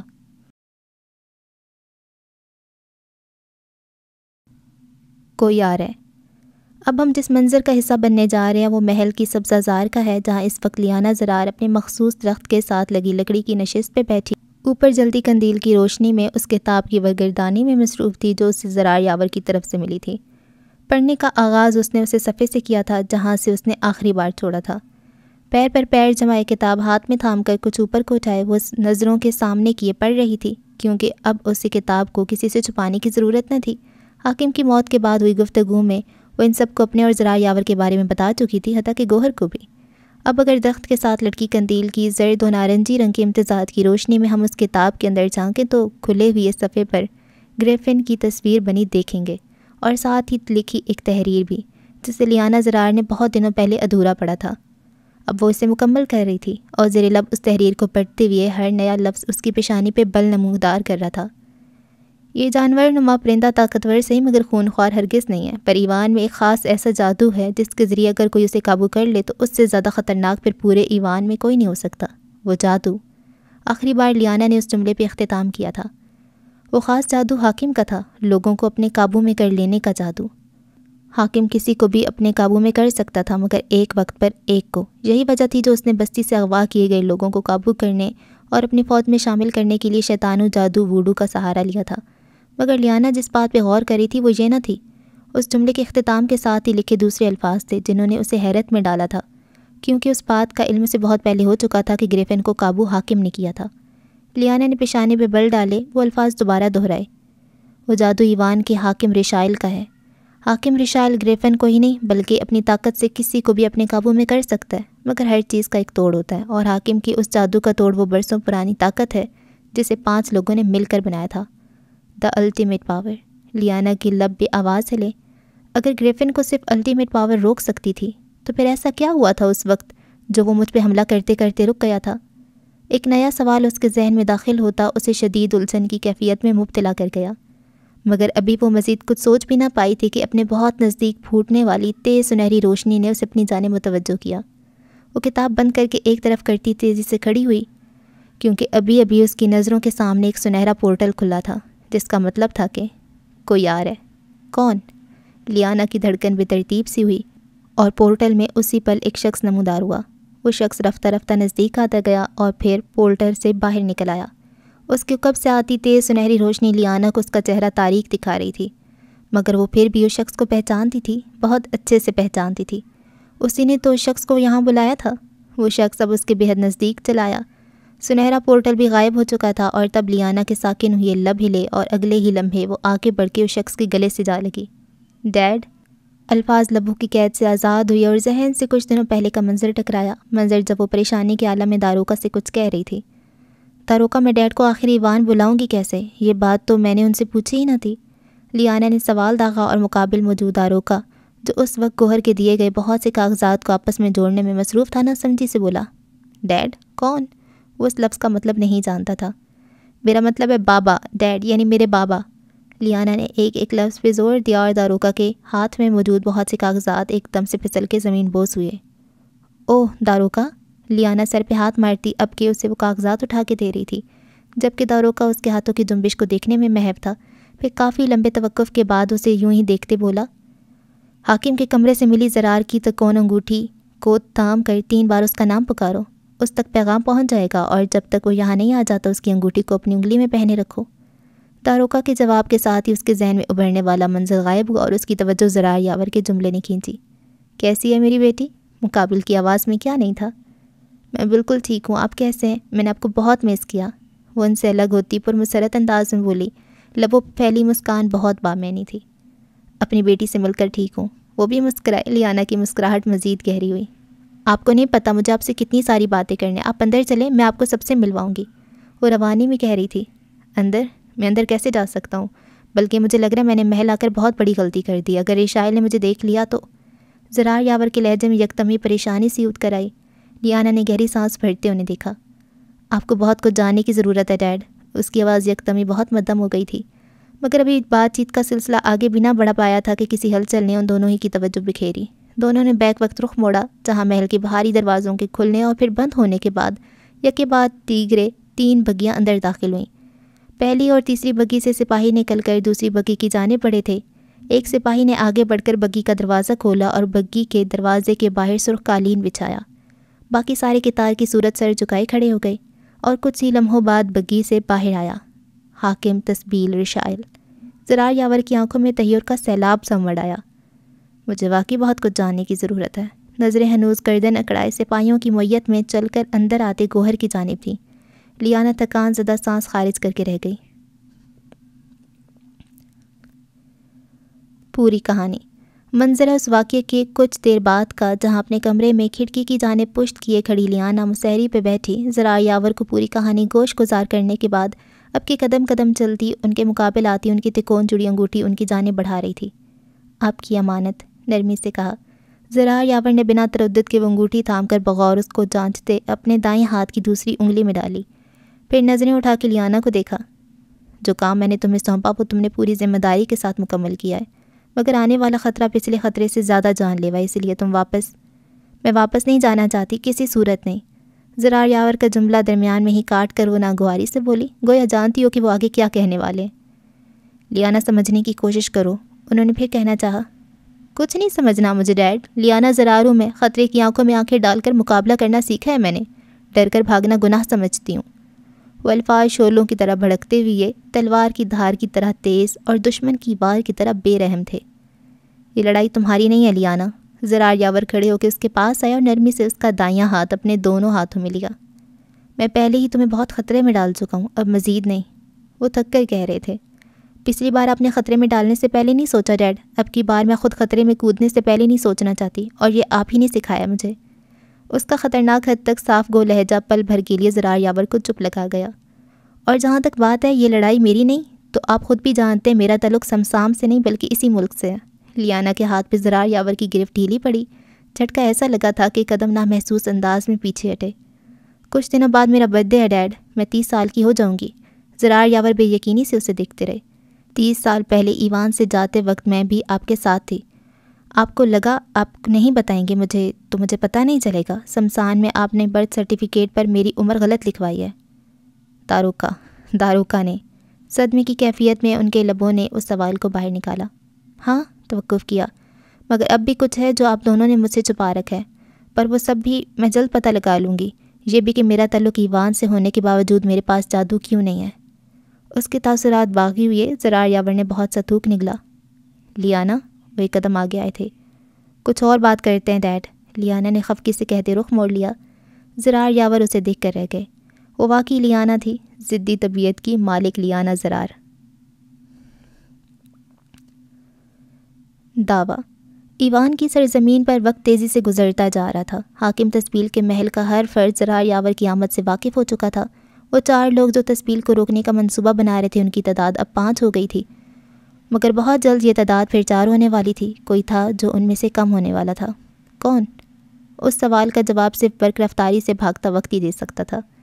ان تمام باتوں کے درمیان وہ 5 افراد جو ایک گروہ کی مانند یکجا ہو کر کام کر رہے تھے، اس وقت اسی مقام پر موجود تھے جہاں کچھ دنوں پہلے انہوں نے ایک منصوبہ بنایا تھا، وہ منصوبہ جو ان تمام کے مطابق اب تک کامیابی سے جاری تھا۔ حاکم اسماعیل اور میکائل زندہ تھے۔ زرار یاور جب سے یہاں آئے تھے تب سے لے کر اب تک انہوں نے پہلی بار داروکا کو خود سے مخاطب کیا تھا، وجہ اس کی کچھ دیر پہلے دی گئی اطلاع تھی۔ ہاں، مگر اب نہیں ہے۔ داروکا نے ان کی جانب چہرہ پھیرا۔ اس سمے وہ 5 گول دائرے کی صورت لگی کرسیوں پہ براجمان تھے۔ زرار یاور نے داروکا کو اپنی جانب متوجہ پا کر بغور سے دیکھا، پھر چند پل دونوں یوں ہی ایک دوسرے کو دیکھتے رہنے کے بعد نظروں کا زاویہ بدل گئے۔ لیانا نے بتایا تھا آپ دونوں دوست ہیں۔ ان کا یہ انداز باقی 3 لوگوں نے دیکھا تھا، مگر سوال سمر کی طرف سے آیا۔ 30 سال کا فاصلہ کسی بھی رشتے کے درمیان معمولی نہیں ہوتا۔ داروکا کی نظریں زرار یاور پر تھیں، پر جواب ان تمام کے لیے تھا۔ ایک پل کے لیے ان 5 کے درمیان خاموشی حائل ہوئی۔ کیا آپ سب کو یقین ہے کہ گوہر کو ہم پر کسی قسم کا کوئی شک نہیں ہے؟ اس خاموشی کو مزید بڑھنے سے زرار یاور نے روکا۔ وہ سب کچھ جانتا ہے۔ زرار یاور کے ٹھیک برابر والی کرسی پہ پیر پر پیر جمائے کافی دیر سے خاموش بیٹھے کیسپر نے گفتگو کو آگے بڑھایا۔ تمام افراد بری طرح چونکے ماں سوائے لیانا کے۔ آپ لوگوں کو کیا لگتا ہے قید خانے میں 2 لوگوں کو مارنے کے بعد وہ ان کی لاشیں وہاں کیوں چھوڑے گا؟ وہ خود چاہتا تھا کہ داروکا وہ لاشیں دیکھے۔ اب کہ زرار یاور کی نگاہوں نے کیسپر کے چہرے تک کا سفر کیا تھا، کیسپر نے ان کی نگاہوں کو خود پر مرکوز پا کر رخ موڑ کر انہیں دیکھا تو انہوں نے نظروں کا زاویہ بدل لیا۔ البتہ کیسپر کی نگاہیں مقابل بیٹھی لیانا سے ٹکرائی تھیں، اور وہ دونوں ہی زرار یاور کے کیسپر کو یوں سکین کرتے دیکھنے کی وجہ بخوبی جانتے تھے۔ فادر ان لا، کیسپر کے لبوں میں ہونے والی اس نامحسوس سی جنبش کو لیانا نے واضح طور پہ سمجھا تھا۔ اس کے ہونٹوں پر نہ چاہتے ہوئے مسکراہٹ رینگ گئی، جس سے اس صورتحال کے باعث اس نے کمال مہارت سے ضبط کیا تھا۔ ساری باتیں ایک طرف پر، ہم یہ سب کب تک کرتے رہیں گے؟ آخر ہم گوہر سے پہلے حاکم کی فوج کو کیوں نہیں ڈھونڈ لیتے؟ اب کے سمر نے کچھ عاجز آ کے کہا تھا۔ اس فوج کو ڈھونڈ کر ہمیں کوئی فائدہ نہیں ہوگا، کیونکہ ہم اسے ڈھونڈ بھی لیں تو قابو نہیں کر سکتے۔ حاکم نے ان تمام لوگوں کو ایک منفرد قسم کے کالے جادو کے ذریعے قابو کیا تھا، اور حاکم کو مار کر گوہر نے وہ تمام طاقتیں خود حاصل کر لی ہیں۔ اس لیے ان تمام لوگوں کو صرف وہی قابو کر سکتا ہے۔ ہمارا جادو انہیں قابو کرنے کے لحاظ سے کمزور ہے۔ جواب ہے کیسپری کی طرف سے تھا۔ شہزادہ شازم درست کہہ رہے ہیں۔ زرار یاور نے کیسپر کی بات کی تائید کی۔ کیسپر، آپ مجھے کیسپر کہہ سکتے ہیں۔ یہ جملہ بہت اچانک آیا تھا۔ ان تمام کی نظریں کیسپر کی جانب اٹھیں۔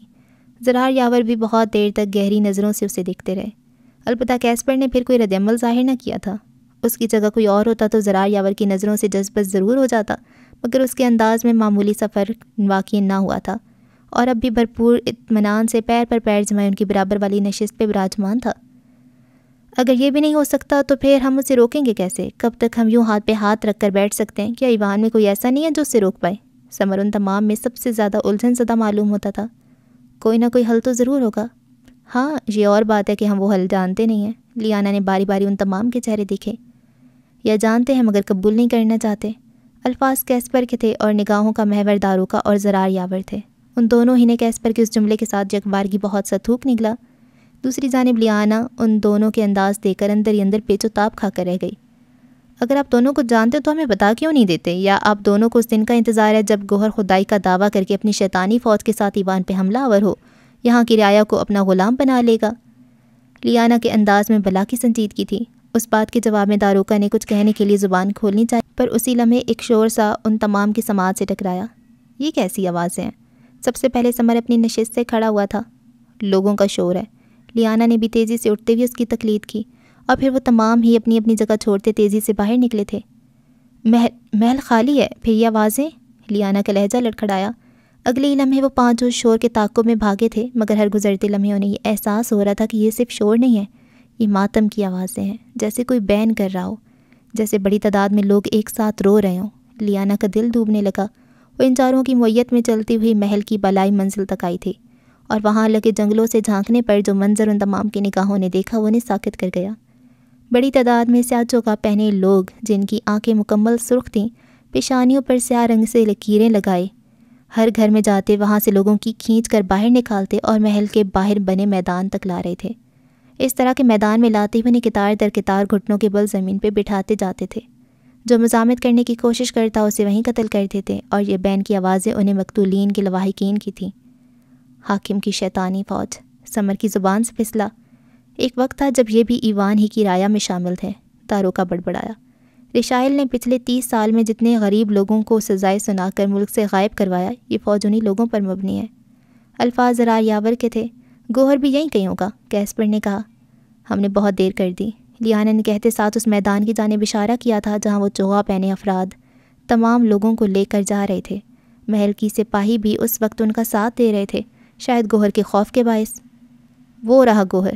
ان تمام نے لیانا کے اشارے کے تعاقب میں دیکھا تو نظریں دنگ رہ گئیں۔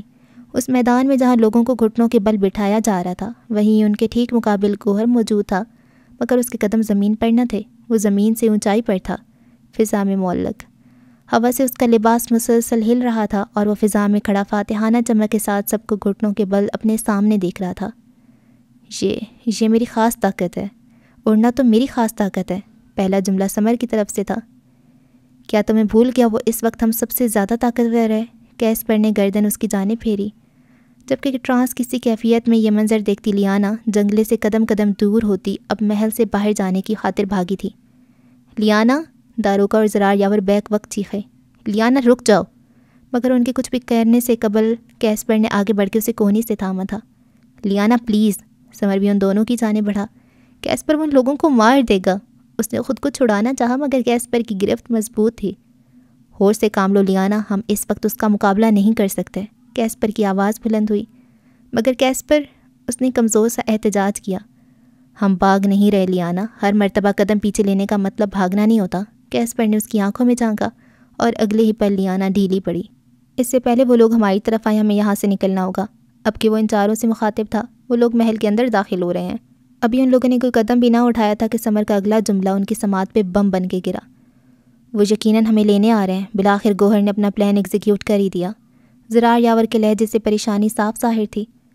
سب نکلو یہاں سے۔ کیسپر نے اپنی تکون جڑی انگوٹھی کو ہوا میں بلند کر کے پورٹل کھولا۔ اب کہ بہت سے لوگوں کے قدموں کی آوازیں نزدیک سنائی دینے لگی تھیں۔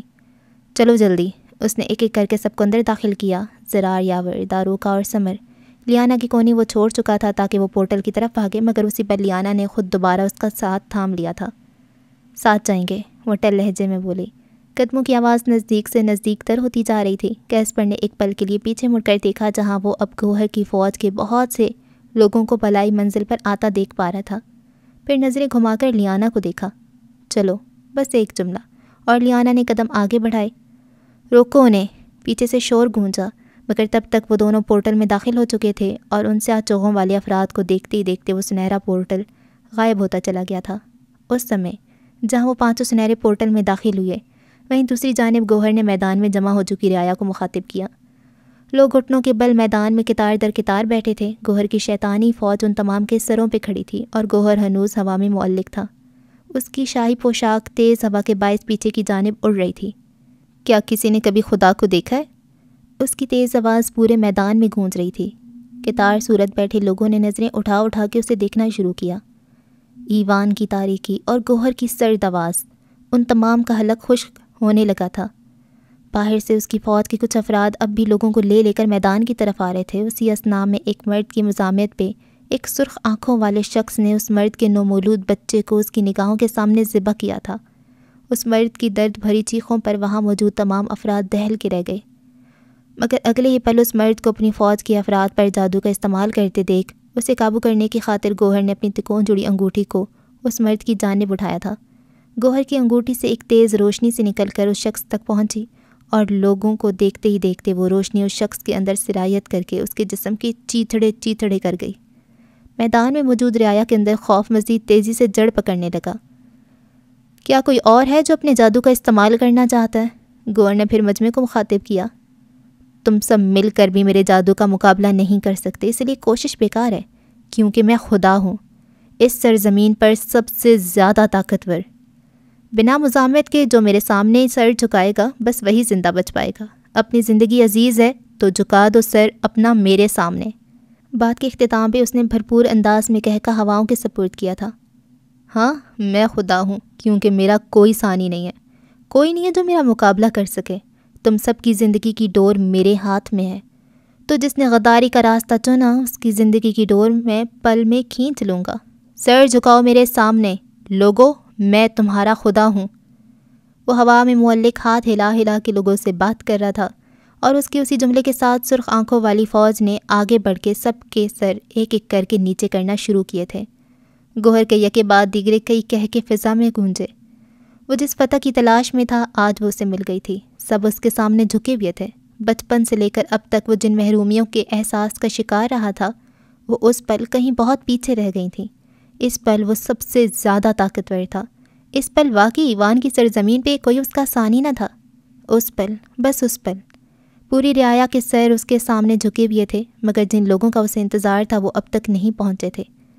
اگلی کچھ ہی دیر میں اس نے ان کی طرف بھجوائی گئی اپنی فوج کو نامراد واپس لوٹتے دیکھا، مگر اس ہار پر بھی اس کے لب مسکرا رہے تھے، کیونکہ وہ جانتا تھا وہ جہاں کہیں بھاگ لیں وہ انہیں ڈھونڈ لے گا۔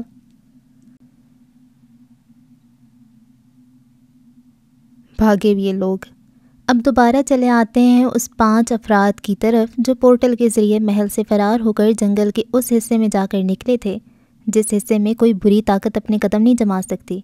وہ حصہ یعنی داروکا کا گھر اور اس کے گھر کے اطراف کا علاقہ۔ وہ 5 ایک کے پیچھے ایک پورٹل سے نکلے۔ ان کی نگاہوں کے ٹھیک سامنے اس وقت داروکا کا گھر تھا، اب کہ وہ بنا کہیں رکے داروکا کے گھر کی جانب بڑھے تھے اور اگلے کچھ ہی پلوں میں وہ اس گھر کے اندر تھے۔ اب کے منظر کچھ یوں تھا کہ ایک طرف لگے لکڑی کے چھوٹے پلنگ پہ داروکا اور زرار یاور بیٹھے تھے، تو سامنے رکھی کرسی پہ لیانا، جبکہ سمر لیانا کے برابر رکھی تپائی پہ بیٹھا تھا، اور کیسپر ان تمام کے مقابل دائیں دیوار کے ساتھ پشت ٹکائے پیر کینچی صورت رکھے کھڑا تھا۔ یہ سب ہماری سوچ سے زیادہ بھیانک ہے۔ پہلا تبصرہ سمر کی طرف سے تھا۔ ایوان کے لوگ اتنے بے بس کیوں ہیں؟ کیا وہ تمام مل کر بھی گوہر کا مقابلہ نہیں کر سکتے؟ کچھ دیر پہلے کا جو منظر لیانا کی آنکھوں نے دیکھا اسے وہ اب تک فراموش نہ کر پائی تھی۔ لہجہ شکایتی تھا۔ حاکم رشائل کے پاس اس کی خود کی طاقتوں کے ساتھ ساتھ بہت سی دوسری شیطانی طاقتیں بھی تھیں۔ جواب داروکا کی طرف سے آیا، جبکہ ان کے بیٹوں کی طاقتیں ہر نسل میں بڑھنے والے جادو کے باعث اس سے زیادہ تھیں۔ یعنی گوہر کی طاقت جو پہلے ہی بہت تھی، اب حاکم کی وہ تمام طاقتیں حاصل کر لینے کے بعد اس کی طاقتوں میں کس قدر اضافہ ہوا ہوگا، اس کا اندازہ تم لگا سکتی ہو۔ اس وقت تسبیل کے بعد ایوان میں اگر کسی کی طاقت زیادہ ہے تو وہ حاکم کے بیٹوں کی حیثیت سے شہزادہ شازم اور جازم ہے۔ داروکا نے بات کے اختتام پہ کیسپر اور سمر کو دیکھا۔ گوہر کے بعد لیانا نے گہری سانس بھری، مگر کسی بھی مضبوط لائے عمل کے بغیر کیسپر اور سمر اس کا مقابلہ کرنے کے قابل نہیں ہوں گے۔ وہ مایوسی دکھائی دیتی تھی۔ اس کا مقابلہ کرنا آسان ہو بھی نہیں سکتا، کیونکہ اسے ملک ایوان کی عجائبات میں سے ایک تصور کر لو یا کچھ بھی، مگر یہاں ہمیشہ سے بری طاقتوں کا پلڑا بھاری رہتا ہے۔ گوہر کے پاس اگر حاکم کی طاقتیں نہ بھی ہوتیں تب بھی اس کی بری فطرت کے باعث اس کا جادو دونوں شہزادوں سے زیادہ افیکٹولی کام کرتا۔ زرار یاور نے لیانا کو دیکھا تھا۔ اور الٹیمیٹ پاور کے بارے میں کیا خیال ہے آپ کا؟ کیسپر کا جملہ جن کے لیے تھا وہ بخوبی سمجھ گئے تھے۔ اسے شاید عادت تھی بہت دیر تک خاموش رہ کر سب کی باتوں کا تجزیہ کر لینے کے بعد کسی ایک کی طرف مشکل سوال اچھالنے کی۔ جہاں زرار یاور بہت دیر تک گنگ سے اسے دیکھے گئے، وہیں داروکا نے بھی بہت سے بے چین پہلو بدلا۔ تمہاری بات سے یاد آیا کیسپر، لیانا نے ہر چیز نظر انداز کرتے تیزی سے کہنا شروع کیا۔ میں نے داروکا کی لکھی گئی کتاب جو ڈیڈ نے مجھے دی تھی اس میں بھی الٹیمیٹ پاور کا ذکر پڑھا تھا، مگر اب کوئی فائدہ نہیں ہے لیانا، جاں باز کی تو موت ہو چکی ہے۔ الٹیمیٹ پاور اسی کے پاس تو تھی نا۔ اس کے الفاظ اور انداز دونوں غیر معمولی تھے اور نظروں کا محور اب بھی وہ دو افراد ہی تھے، اور یہ خاص طاقت تو اسی کے ساتھ دفن ہو گئی ہے نا داروکا؟ وہ مسکرا نہیں رہا تھا، وہ سنجیدہ تھا، بے حد سنجیدہ، اتنا کہ آنکھوں میں سرد سا تاثر دکھائی دینے لگا تھا، اور وہاں موجود ہر شخص جانتا تھا کہ وہ سوال ہرگز نہیں پوچھ رہا۔ اگلے لمحے وہ پیروں کو حرکت میں لاتا سیدھا ہوا اور وہاں سے جانے کے لیے آگے بڑھ گیا۔ رخ داروکا کے گھر سے باہر کی جانب تھا۔ کیسپر، لیانا تیزی سے اپنی جگہ سے کھڑی ہوئی۔ اس کا یوں اکیلے باہر جانا اس وقت خطرناک ثابت ہو سکتا تھا۔ کہاں جا رہے ہو کیسپر؟ وہ اس کے پیچھے باہر آئی۔ اب کے جنگل کے اس قدرے ویران حصے میں وہ دونوں تنہا تھے۔ یہ جنگل آج بھی اتنا ہی پراسرار تھا، پراسرار اور اندھیر۔ کچھ وقت کے لیے اکیلے رہنا چاہتا ہوں۔ وہ اس سے کافی قدم دور تھا، ٹھہر کے ہلکا سا پلٹا اور ترچھا ہو کے اسے دیکھنے لگا۔ کیا تمہیں لگتا ہے اس خطرے کے اوقات میں تمہیں کہیں تنہا جانے دوں گی؟ لیانا چھوٹے چھوٹے قدم اٹھاتی اس کے نزدیک آئی، اور وہ جو ترچھا ہو کر کھڑا تھا مکمل اس کی جانب گھوما۔ اب کہ وہ دونوں ایک دوسرے کے مقابل تھے، ایسے کہ ان کے 3 افراد میں جا بجا قد آور درختوں کے جھنڈ تھے، اور پیچھے کی جانب داروکا کا چھوٹا گھر۔ جنگل کے اس حصے میں کوئی بری طاقت قدم نہیں رکھ سکتی تھی۔ یہ علاقہ سیاہ دل لوگوں کی نظروں سے مخفی رہتا تھا، تم اچھے سے جانتی ہو۔ وہ ہنوز مکمل سنجیدہ تھا۔ دوسری جانب لیانا چند پل خاموشی سے اسے دیکھتی رہی، پھر بنا کچھ کہے پلٹ گئی۔ بے فکر ہو، کچھ نہیں ہونے والا مجھے، کل تمہارے برتھ ڈے میں تمہارے ساتھ ہوں گا۔ لیانا جو ابھی 2 قدم بھی بمشکل لے پائی تھی اس کے جملے پہ ٹھہر گئی۔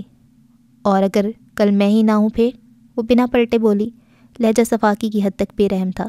چند پل، چند ساعتیں، خاموشی کے چند لمحے، اور پھر مردانہ مجسمے کا دل جو اس تیزی سے دھڑکا کہ اسے لگنے لگا تھا آواز نسوانی مجسمے تک واضح پہنچے گی۔ کافی دیر تک وہ گویا سناٹے میں رہ گیا تھا۔ بہت دیر تک یوں ہی بے حس و حرکت کھڑے رہنے کے بعد وہ تیزی سے پلٹا اور وہاں سے نکلتا چلا گیا، گویا وہ لیانا پر اپنے تاثرات ظاہر نہ کرنا چاہتا ہو۔ دوسری جانب لیانا نے سیدھ میں ہی رہتے گردن کو ذرا سا گھما کے اسے وہاں سے جاتے دیکھا، پھر سر جھٹک کر واپس داروکا کے گھر کی طرف چل پڑی۔ مگر ابھی اس ملاقات کا اختتام نہ ہوا تھا۔ ان دونوں کے وہاں سے جاتے ہی جنگل کے اس حصے میں پھر خاموشی چھا گئی، گہری پراسرار خاموشی۔ اسی خاموشی کے درمیان درختوں کے بہت سے پتے زمین بوس ہوئے، بہت سے خاموش پل یوں ہی ہاتھ سے ریت کی طرح پھسلتے گئے۔ وقت نے بہت سے چکر مکمل کیے مگر کیسپر کی واپسی نہ ہوئی، اور ایک بار پھر ہم نے لیانا کو داروکا کے گھر سے نکلتے دیکھا۔ اب وہ جنگلے کے اس حصے میں جا رہی تھی جہاں کیسپر کی موجودگی کے کبھی امکان تھے۔ داروکا کے علاقے سے نکل کر وہ جنگل میں بنی ندی کی جانب بڑھی تھی، یہ جانتی ہوئے بھی کہ اس علاقے کے باہر وہ محفوظ نہیں ہے۔ کہا بھی تھا جنگل کے اس حصے سے باہر مت جانا، نہ جانے وہ کسی کی بات کیوں نہیں سنتا۔ وہ زریلا بڑبڑاتی ندی کی جانب بڑھ رہی تھی۔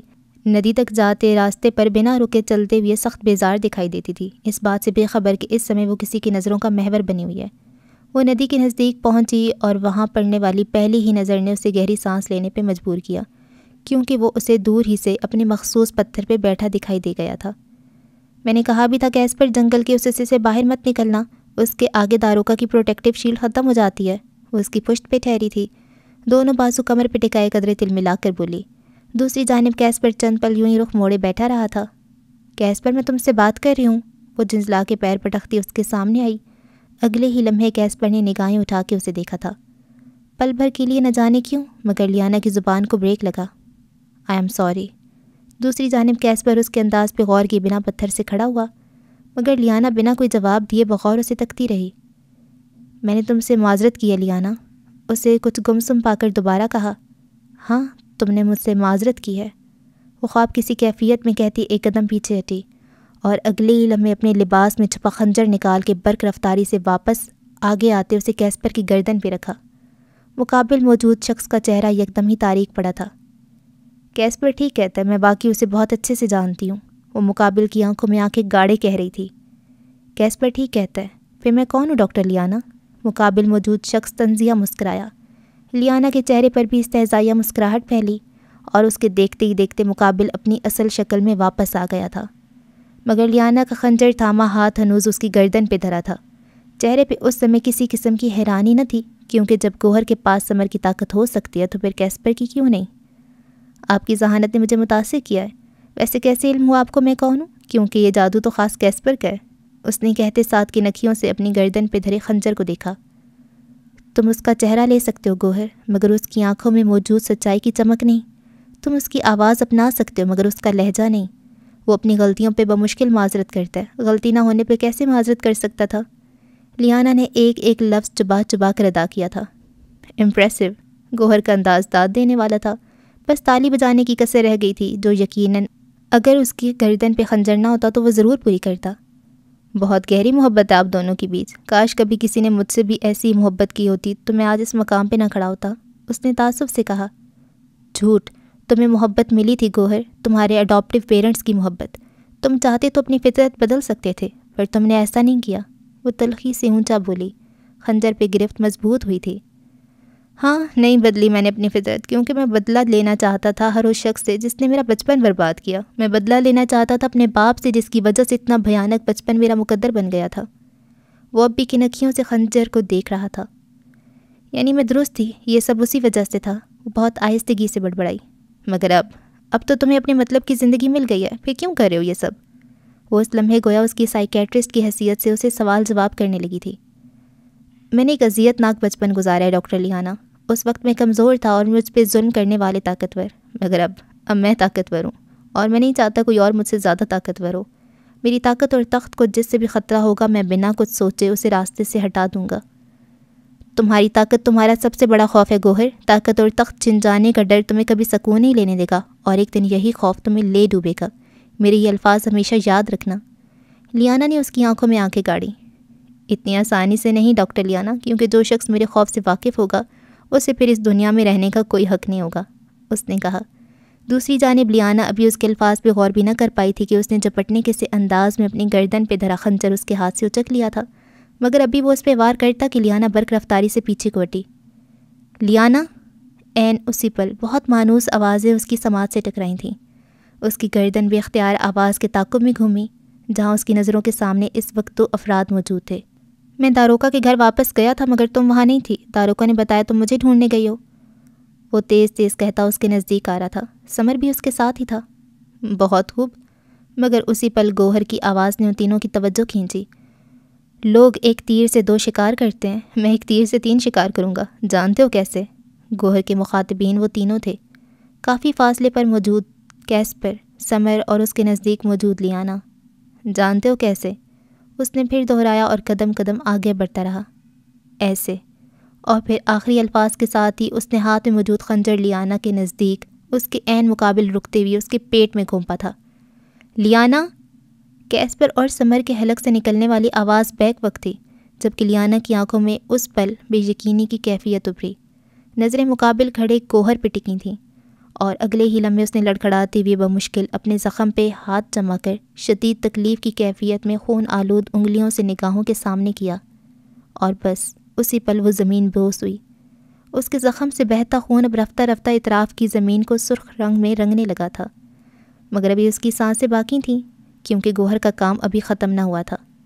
ایک تیر سے 3 شکار، اس نے کہتے ساتھ اپنا دایاں ہاتھ اوپر کو اٹھایا اور اسی تیزی سے اپنی طرف بڑھتے کیسپر کی جانب کیا، اس طرح کہ اب تکون جڑی انگوٹھی کا نشانہ ٹھیک کیسپر کی طرف تھا، مگر اس کے کچھ بھی کرنے سے پہلے کیسپر نے اپنی انگوٹھی اس کی جانب بلند کی تھی۔ کیسپر کی انگوٹھی سے ایک نیلی روشنی برآمد ہوئی جو گوہر سے ٹکرا کے اسے کچھ دور اچھال چکی تھی۔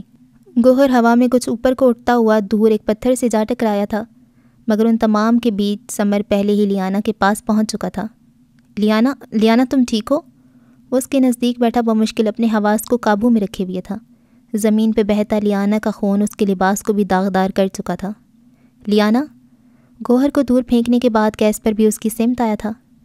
میں ٹھیک ہوں، نقاہت زدہ سی آواز کہتے گویا ان دونوں کو مطمئن کرنا چاہا، البتہ اس کی تکلیف میں اضافہ ہونے لگا تھا۔ لیانا میں ابھی کیسپر کے الفاظ منہ میں ہی تھے جب کسی احساس کے تحت اس کے لب ساکن ہوئے۔ اسے یوں محسوس ہوا جیسے کوئی طاقت اسے جکڑ رہی ہے اور اگلے چند ہی پلوں میں وہ خود کو ہوا میں معلق دیکھ پا رہا تھا۔ وجہ گوہر کا اس پہ استعمال کیا جانے والا جادو تھا۔ وہ دور سے ہی اپنی تکون جڑی انگوٹھی اس کی طرف کیے کھڑا تھا، جس میں سے نکلتی سرخ روشنی اب کیسپر کی ہر حرکت کو قابو کر رہی تھی۔ کیسپر، لیانا نے اس منظر کو آنکھوں میں قید کرتے کرب سے کہا۔ اسی پل اس کی بائیں آنکھ کے کنارے سے مارے تکلیف کے ایک آنسو نکل کے بالوں میں جذب ہوا تھا۔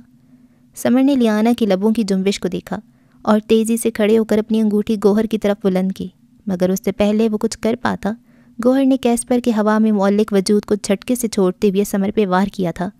وہ دونوں بیک وقت لیانا سے کافی فاصلے پہ جا گرے تھے۔ کیسپر کا سر ایک پتھر سے ٹکرانے کے باعث اب کی بری طرح گھومنے لگا تھا۔ وہ چاہ کر بھی خود کو اٹھا نہیں پا رہا تھا، جبکہ کیسپر نے ایک بار پھر اٹھ کر گوہر پہ وار کرنے کی خاطر ہاتھ بلند کیا۔ عین اسی لمحے گوہر نے بھی اپنا ہاتھ اس کی جانب اٹھایا۔ اب منظر کچھ یوں تھا کہ ان دونوں کی تکون جڑی انگوٹھیوں سے نکلتی روشنیاں آپس میں ٹکرا رہی تھیں، گوہر کی انگوٹھی سے نکلتی سرخ اور سمر کی انگوٹھی سے نکلتی نیلی روشنی۔ مگر گوہر کا پلڑا بھاری تھا، سمر بہت دیر اس کا مقابلہ نہ کر سکتا تھا، اور پھر یہی ہوا۔ گوہر کی سرخ روشنی نے آہستہ آہستہ سمر کی انگوٹھی سے نکلتی روشنی کو، طاقت کو بالکل ختم کر دیا، اور پھر سمر کے سینے سے ٹکراتی گوہر کی انگوٹھی سے نکلتی روشنی ایک بار پھر اسے ہوا میں اچھال کر دور پھینک چکی تھی۔ مگر اب کی بار وار شدید تھا اور گوہر جانتا تھا کہ وہ بہت دیر تک اٹھ نہیں پائے گا۔ دوسری جانب وہ مشکل چکراتے سر کو قابو کر کے کیسپر اٹھا، مگر گوہر کا اگلا وار اسی کی جانب ہوا تھا، جو کیسپر کو پتھر کا مجسمہ بنا گیا۔ ایسے کہ لاکھ کوشش کے باوجود وہ خود کو ہلانے میں ناکام رہا تھا۔ بس اس کی آنکھوں کی پتلیاں اطراف کا منظر دیکھ پا رہی تھیں، مگر وہ خود کچھ بھی کرنے سے قاصر تھا۔ سمر اور کیسپر کو ٹھکانے لگانے کے بعد وہ لیانا کی جانب آیا تھا، پنجوں کے بل اس کے نزدیک بیٹھا۔ حیران نہیں آپ ڈاکٹر لیانا کہ میں نے ایک تیر سے 3 شکار کیسے کیے؟ اس نے ہاتھ آگے بڑھا کے ایک انگلی اس کے خون میں ڈبوئی اور پھر اسے ناک کے نزدیک لے جا کر گہری سانس اندر کو کھینچتے خون کی بو کو اپنے نتنوں میں اتارا۔ لبوں پر پرسکون مسکراہٹ پھیلی۔ تم ٹھیک نہیں؟ میں بالکل ٹھیک کر رہا ہوں ڈاکٹر لیانا، بالکل ٹھیک، خداؤں میں سرزمین پر، بھلا میں غلط ہو سکتا ہوں؟ وہ پنجوں کے بل اس کے نزدیک بیٹھا، اب کے کچھ آگے کو ہوا تھا۔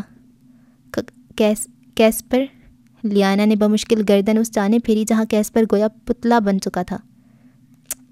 صرف کیسپر کی فکر، آپ کو اپنے دوسرے عاشق کو نہیں دیکھیں گی؟ اس نے ہاتھ سے دور درد سے کراہتے سمر کی جانب اشارہ کیا، اور ایک پل کے لیے اس ندی کنارے ہر چیز جم گئی۔ کیسپر کی ساکت پتلیوں میں تعصف ابھرا۔ درد سے کراہتے سمر نے آنکھیں سختی سے میچ کر کھولیں، مگر یہ تکلیف گوہر کے جادوئی وار کی نہیں بلکہ زبانی وار کی تھی، جبکہ لیانا کو لگا تھا کہ کسی نے اس کی سماعت میں پگھلا ہوا سیسا گھول دیا۔ نہ جانے کتنے ہی پل وہ کوئی حرکت نہ کر پائی تھی۔ شوق لگا؟ اور سنیں، اس کی تکلیف نے اسے سرشاری بخشی تھی۔ میں نے ایک تیر سے 3 شکار کیے ہیں، مریں گی آپ مگر زندہ دفن وہ دونوں ہوں گے۔ میرا یہ وار بہت کاری ہے ڈاکٹر لیانا، یہ سیدھا دل چیرے گا۔ اس نے کہتے ساتھ بہت تیزی سے آگے بڑھ کر لیانا کے پیٹ میں گھونپا ہوا خنجر نکالا۔ آہ! لیانا کی شدید تکلیف دیکھ ایران نے ندی کے پانی اور اطراف میں موجود درختوں کے ہلتے پتوں کو بھی ٹھہرا دیا تھا، مگر ابھی وہ اس تکلیف سے نکل بھی نہ پائی تھی کہ گوہر نے ایک بار پھر پوری شدت سے خنجر اس کے پیٹ میں گھونپ دیا۔ لیانا کا جسم ہچکولے لیتا اوپر کو اٹھا اور اگلے ہی لمحے واپس ٹھہ گیا۔ دونوں آنکھوں کے کناروں سے اس پل آنسو نکل کر نیچے کو لڑکتے بالوں میں جذب ہوئے، اور بہت مشکل سے ایک آخری سانس کھینچتی وہ پھر مزید سانس نہ لے پائی۔ اس کی سیاہ آنکھیں اب رفتہ رفتہ بند ہونے لگی تھیں۔ ایک پل، دوسرا پل، اور پھر تیسرا، اور وہ آنکھیں مکمل بند ہو گئیں۔ دور مجسمہ بنے کیسپر کی پتلیوں نے اس منظر کو پوری جزیات کے ساتھ دیکھا تھا۔ وہ چیخنا چاہتا تھا، وہ گوہر کا ہاتھ روکنا چاہتا تھا، وہ گوہر کو بھی ایسی تکلیف دے موت دینا چاہتا تھا، مگر وہ بے بس تھا۔ دوسری جانب درد سے گراہتا سمر اب اونچی آواز میں رو رہا تھا۔ وہ خود کو گھسیٹتا ہوا لیانا کی جانب بڑھ رہا تھا۔ اس کے آنسو پوری شدت سے بہہ رہے تھے، آواز میں ایسی تکلیف تھی کہ دل ہول اٹھے۔ 1 موت، 3 لاشیں، 3 سوگ۔ گوہر نے باری باری ان تینوں کو دیکھتے استہزائیہ کہا، اور ایک بار پھر لیانا کے خون میں انگلی ڈبو کر اسے ناک کے نزدیک لے جا کر سونگتا ہوا اٹھ کھڑا ہوا۔ سوگ مبارک ہو میرے پیارے بھائیوں، بس یہ یاد رکھنا کہ تم دونوں بھی جلد میرے ہی ہاتھوں مرو گے، لیکن فی الحال کچھ عرصہ زندہ لاشیں بنے رہو۔ ایک ہاتھ اوپر اٹھا کے سنہرا پورٹل کھولا اور بھرپور کہکا کے ساتھ کہتا وہ دوسرے ہاتھ سے چٹکی بجا کر کیسپر کا جادو توڑتا ہوا پورٹل کے اندر غائب ہو گیا تھا۔ مگر جادو کے خود پر سے ہٹتے ہی کیسپر جتنی رفتار سے ہو سکے لیانا کی جانب بھاگا تھا۔ وہ لیانا کی جانب بڑھا اسی پل وقت ایک نئے دن کی طرف گامزن ہوا، اور اگر کل میں ہی نہ ہوں پھر؟ ہواؤں کی قید میں آیا ایک جملہ پلٹ پلٹ کر کیسپر کی سماعت پہ وار کر رہا تھا۔ آنکھوں کی ساخت میں نہ ختم ہونے والی سرخی پھیلنے لگی تھی، اور اب کہ وہ لیانا کے نزدیک بیٹھ کر اس کا سر اپنی گود میں رکھے اس کے چہرے کو دونوں ہاتھوں سے تھامے پوری شدت کے ساتھ چیخ رہا تھا۔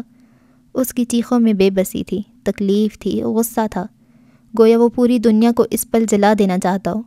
اس کی چیخوں کے ساتھ سمر کے رونے کی آواز بھی شامل تھی، جو وہ مشکل خود کو گھسیٹتا ہوا لیانا کے نزدیک لے آیا تھا۔ پر لوگوں، کیا تمہیں علم ہے کہ نئے دن کا آغاز اسی وقت ہو گیا تھا جب گوہر نے لیانا کے پیٹ میں خنجر گھونپا تھا؟ مگر اس سب سے آگے سوگ کا آغاز بھی ہو گیا تھا، 3 اموات کے سوگ کا۔